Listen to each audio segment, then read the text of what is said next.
Muy buenas, Ecomundo, ojalá 4RD. Wall Street cerró en el día de ayer con fuertes pérdidas y el Dow Jones de Industriales, su principal indicador, se redujo 0,93% arrastrado por las tensiones entre Estados Unidos y Corea del Norte. Al cierre de las operaciones, el Dow Jones bajó 204,69 puntos y perdió la barrera de los 22.000 puntos, terminando la jornada en 21.844,1. Por su parte, el selectivo Standard & Poor's 500 se dejó un 1,45% o 35,81 unidades hasta 2.438,21 puntos, mientras que el índice compuesto del mercado Nasdaq, donde cotizan las empresas tecnológicas, fue el que más sufrió y cayó un 2,13% o 135,46 hasta 6.216,87. La escalada de la tensión entre los gobiernos de Estados Unidos y Corea del Norte continuó pasando en el parqué neoyorquino, que desencadenó su tercera sesión en negativo tras repetidos récords. Wall Street giró hacia el rojo el pasado martes, después de que el presidente estadounidense amenazase a Corea del Norte con responder con fuego y una furia nunca vistos en el mundo. En el día de ayer, el presidente estadounidense insistió en su duro lenguaje y aseguró que esas advertencias quizás no fueron lo suficientemente fuertes. Unas horas antes, el régimen de Kim Jong-un había afirmado que tiene 4 misiles de alcance medio apuntando a la isla estadounidense de Guam y listos para ser lanzados en cuanto el presidente dé la orden. Según muchos analistas, la corrección en el mercado era previsible.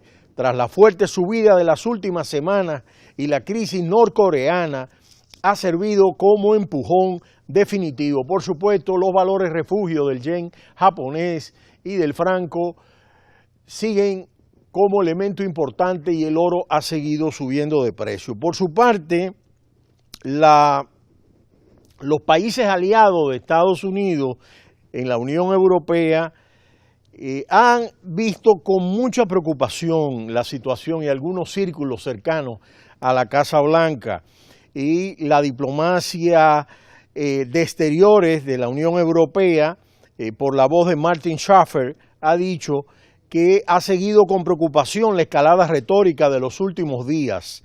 Un camino militar no puede ser la solución para la crisis en la península coreana. La desnuclearización de la península de Corea debe lograrse por medios pacíficos, lo que excluye acciones militares, apuntó Catherine Ray, portavoz de la Comisión Europea.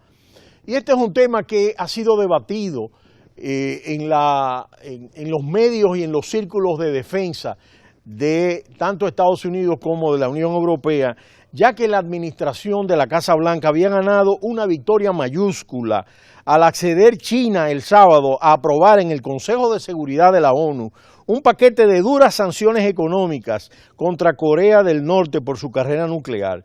Xi Jinping, el socio indispensable de Estados Unidos para la resolución del conflicto, había cedido a las presiones del presidente estadounidense públicas a golpe de exclamaciones, vinculando el futuro de sus relaciones comerciales con los resultados de las conversaciones con Corea del Norte. La resolución de la ONU, y esto es muy importante, del pasado sábado, supone un duro bofetón a Corea del Norte, pues implica una caída de ingresos por exportaciones de unos $1.000 millones anuales. Son sanciones muy fuertes, la tercera parte del total para un país aislado. El régimen actuó conforme al guión con amenazas, pero indiscutiblemente que estas sanciones, y esto es por lo cual algunos círculos, tanto alrededor de la Casa Blanca como en la Unión Europea, piden calma en torno al manejo de esta crisis. Por otro lado, el Tesoro de Estados Unidos registró un déficit de $43.000 millones en julio. El gobierno de los Estados Unidos reportó en el día de ayer un déficit menor del esperado en julio frente al mismo mes del año pasado, debido a un incremento en los ingresos positivos y menores gastos en salud. El déficit de 43.000 millones de dólares del mes pasado se compara con una cifra negativa de 113.000 millones en julio del 2016, expresó el Departamento del Tesoro en su comunicado mensual del presupuesto. Economistas consultados estimaban un déficit de 73.000 millones de dólares para julio. El déficit para el año fiscal hasta la fecha fue de 566.000 millones de dólares, frente a los 512.000 millones de dólares del ejercicio fiscal anterior, es decir, un incremento de 54.000 millones de dólares en el mismo periodo hasta julio del 2016. Sobre una base ajustada, el déficit en lo que va del año fiscal fue de 611.000 millones de dólares contra los 512.000 millones de dólares en el mismo lapso del año anterior. Es decir, se ha incrementado en casi 100.000 millones de dólares, 99.000 para ser preciso. El gobierno estadounidense está alcanzando nuevamente su límite de deuda, con la posibilidad de que no pueda pagar sus cuentas en octubre, a menos que el Congreso apruebe un incremento de su capacidad para endeudarse. Por otro lado, el líder republicano del Senado, Mitch McConnell, amaga y dificulta la posibilidad del proyecto de reforma del Obamacare. Para los observadores y analistas no es verdad que las rencillas entre la Casa Blanca y el Capitolio, especialmente en el Senado, han descarrilado algunos de las principales propuestas legislativas prioritarias para el presidente de los Estados Unidos. En estos asuntos, la hazaña que supone derogar y reemplazar el actual sistema de salud Obamacare ha generado un profundo conflicto entre el mandatario y el líder de la mayoría republicana en la Cámara Alta, Mitch McConnell, quien se ha negado a respaldar el ambicioso objetivo de lograr aprobar un proyecto de ley sobre la esperada reforma fiscal a lo largo del próximo otoño. Y dice textualmente: no voy a decir cuándo terminaremos la reforma tributaria, pero la terminaremos. Esa es la única manera de cambiar América, destacó el pasado martes el líder de la Cámara. Unas declaraciones que cargaron su ataque directo en relación al ejecutivo de la Casa Blanca cuando el senador republicano justificó que los legisladores no han hecho avances significativos porque la Casa Blanca ha establecido plazos demasiado cortos para algunas decisiones que deben hacerse a su debido tiempo. Nuestro presidente no está acostumbrado a este trabajo, dice McConnell, y tiene expectativas excesivas sobre la rapidez del proceso democrático. Un mensaje que no tardó en encontrar la respuesta del presidente, quien en un tuit el pasado miércoles consideró que sus expectativas no son desmesuradas.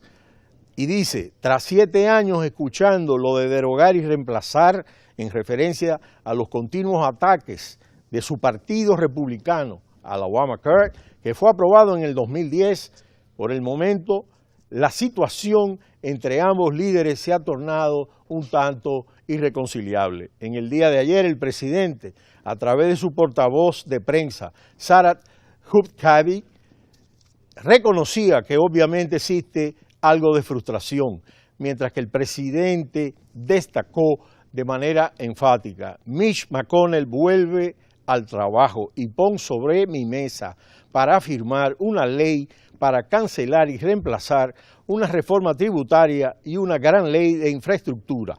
Puedes hacerlo. Todo este desencuentro se desarrolla en un movimiento y en un contexto en el que el otoño se presenta complicado en el Capitolio, que debe aprobar un presupuesto antes del 1 de octubre y elevar el techo de la deuda antes del 29 de septiembre. El pulso macroeconómico sigue presentando un diagnóstico mixto. Los precios de producción cayeron un 0,1% el pasado julio, experimentado su mayor caída en 11 meses, mientras las solicitudes semanales del subsidio por desempleo en Estados Unidos se han incrementado en 3.000 la semana pasada y quedan en un total de 244.000, siguiendo los niveles mínimos en 4 décadas. En cuanto a los solicitantes del subsidio, durante el último mes un indicador más fiable del mercado laboral descendió ligeramente en 1.000 hasta los 241.000, el nivel más bajo desde mayo.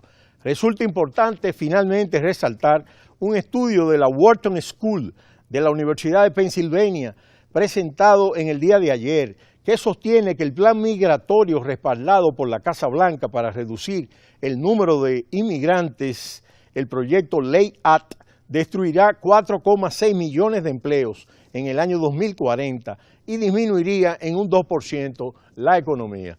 De manera que resulta importante estudiar qué está pasando en términos de las repercusiones de esta elevada tensión que existe en la península coreana y su impacto en Wall Street. Pero será hasta mañana cuando volveremos en Ecomundo, ojalá 4RD. No le cambie, cita cultural.